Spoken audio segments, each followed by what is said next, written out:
Hello guys, this is Mark with the DeFi Degenerate, bringing you another tweet storm. I'm just sharing this information with you guys. If you guys find this resourceful, if you guys find this information good, please like, comment, and subscribe. Please hit me down in the comments if you want me to know anything. If anything what I said was wrong, that's cool too. Let the boy know. Also, I'm not a financial advisor. I'm just sharing information with you, and you guys get to do the rest. So this video is going to be about how you can profit off NFTs during this boom. So let's get into it. First and foremost, chasing millions is meaningless, but of course you're trying to find out for yourself. I get it, but it won't bring you happiness. But if you get into NFTs to flip quick money, you'll be disappointed. Just setting the expectations now. NFTs are booming right now, but it won't last forever. Only spend what you're willing to lose. Don't buy an NFT with your rent money expecting to flip it, just because there may happen where you just lose your rent money. Or it may take longer to sell. It may just take longer to sell, and you're on the street. So even experts take huge L's. So hold this L. The ecosystem is volatile and changes quickly enough that I am never 100% confident, despite having gained significant capital, experience, and a risk tolerance. Still, their investing frameworks I find helpful. This is not financial advice. So let's talk about blue chips. Are they overrated?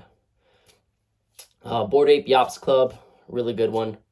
Up there, CryptoPunks, Cool Cats, Doodles, all top tier projects. Have a lot of utility to them, give you a lot of access. The groups are great, the community is great, but we are mid-pump, and it could take years for them to 10x in value. So they might prove to be more stable investments, but the larger opportunity lies in being early to the next big thing. Kind of obvious there. But being early, 4 key signals to look for. 1, project is affiliated with proven doxed leaders. People that have revealed their identity, you know who to follow. So there's accountability in the event that they try to rug pull. So you know who to go for. 2, volume at launch. 3, notable wallets that buy into the project. Okay. 4, meaningful, engaged community. And 5, a differentiated roadmap. Just how most cryptos have a white paper. You want to see what these people have to offer. Some projects don't have much to offer, but they still have some worth to them. You want something with a little bit of utility if you're buying into it. Then monitoring activity. So with tools like Nansen.ai, Mobi.gg, I'm going to include some links on the screen. IC.tools, you can see which projects are taking off right up to the minute. You can also get alerts when big name buyers buy in. These are meaningful, especially if you want to use these as confirmations to, let's say, get into a project. Then you can evaluate communities. So community size is important, but could also indicate bots.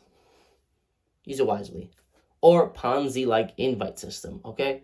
Better to observe the chat. Is there meaningful discussion, or is it just number go up? Do devs engage? Community behavior is a higher signal than community size. Meaning, just like any page you go on to, if the page is 100K, they post a picture, it's getting 1 like, no comments. Yeah, it has a lot to say about the page itself. Either they built to it buying likes, buying followers, or in this case, if the devs or people are not willing to communicate or engage in it, it's probably more of a, they're probably trying to get you.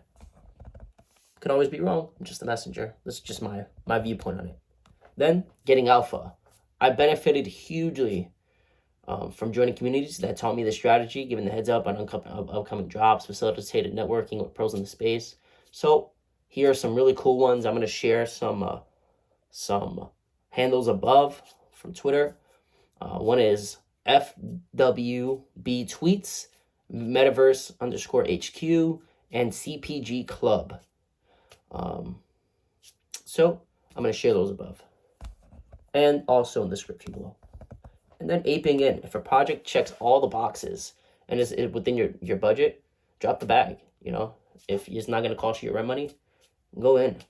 There's not much to lose if it checks all the boxes, if you feel confident. Of course, not 100% confidence, but if you feel confident enough, drop the bag and, wait for your take profit to hit or your stop loss. Either or. Then, let's talk about floors and rares. So, rares are great, but often cost 10 to 30 times the floor of a project. Would you rather have 20 floors or one rare? That is up for discussion. Usually, it's only the top 50 or so, or most rare NFTs that are meaningful, more valuable. You might also get lucky and draw a rare from the floor. Pick your poison. You get to choose if you want a few of something that costs more or a ton of something that just costs less. That is definitely perspective or, whatever you guys want to do. Fast flipping. Is it overrated? Maybe. Some buy in early and they sell as soon as the floor price goes up. We're talking 2 to 3x gains. That's fine. But you'll pay gas each time. And lose the opportunity to sell later if the price booms. Flipping takes a lot of bandwidth. It's not my cup of tea. I'm more a long-term holder. Meaning I'm just I like the passive. I like the passive side, It's not for me. Holder's mindset. The mind is naturally geared towards selling when the profits are to be made.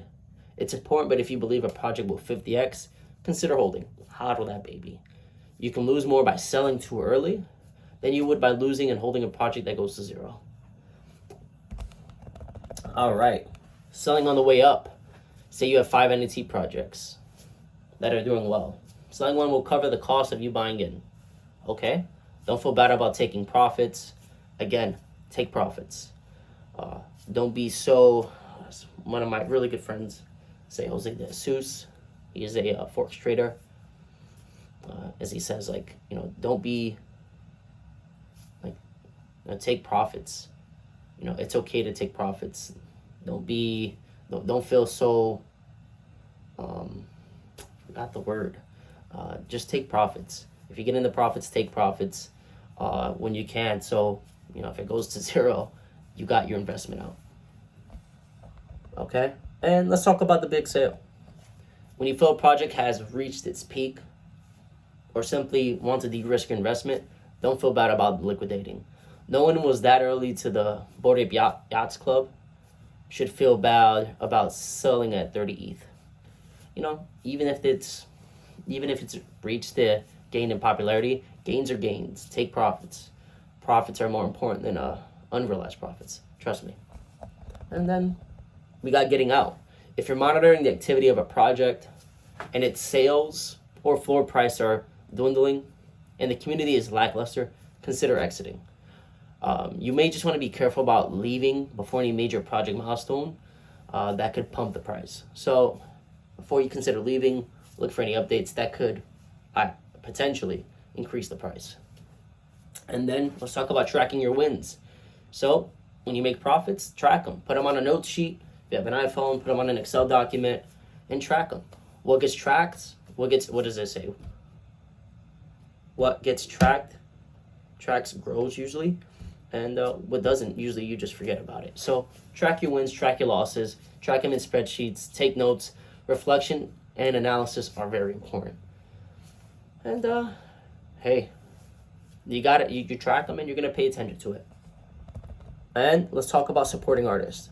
So whatever the outcome, be glad that you're buying and supporting artists, developers in an ecosystem that didn't exist. If you find something that resonates with you, ideally, in a nutshell, what am I saying? If you find something that you believe in, get in. It's not always about flipping. If you want to believe in it or buy into the project, it's about that. And let's talk about diversification. Remember, a primary function of NFTs is diversification. Within your broader investments in ETH, you don't buy into NFTs growth with outpace. If you don't believe in NFTs growth will outpace ETH, it may not be advisable to buy.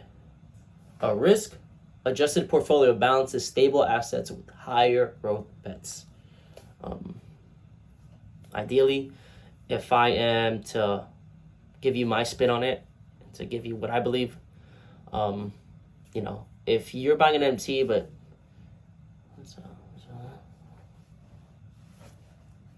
the NFT has a worth to it. If you believe that NFT may not increase in value, don't buy it.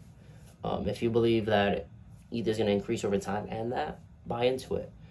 If you're not certain of the project you're buying into and the long-term longevity of, let's say, the crypto or the marketplace it is, whether it's in Sol or ETH, don't buy in. Have a little bit of certainty when you buy into these projects so you know what you're getting into. And do your due diligence. It's worth it. And here's some parting thoughts. NFTs are communities. NFTs and their communities can be intoxicating. Remember, it's easier to lose money than it is to make it. Start slow, learn the ropes, don't FOMO in. Gain confidence as you go, and participate and learn not to earn. And participate to earn, not just to learn. Participate to learn, not just to earn. The latter will come with practice. And if you want to know more information like this, guys, like, comment, and share your thoughts down below. If you wanted to share anything that maybe I said incorrectly, you could share it with me. Again, this is Mark with the DeFi Degenerate. Be great.